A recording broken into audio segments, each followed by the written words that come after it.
Bénissons le Seigneur. Le baptême, la foi et la famille chrétienne. Qu'en est-il? Eh bien, il faut comprendre la dimension familiale de l'Église qui se calque sur la dimension familiale de l'alliance d'Abraham avec Dieu. Dès la Genèse, chapitre 17, on voit bien qu'Abraham est invité à faire circoncire, non pas lui seul, mais tous les enfants mâles de sa maison.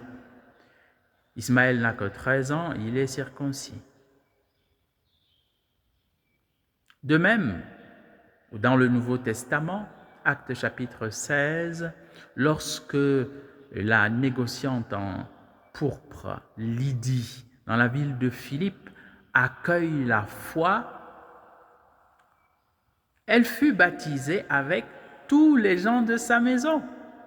Acte 16, verset 15.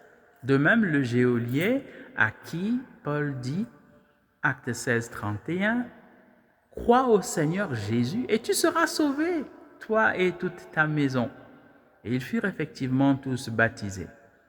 C'est dire qu'il y a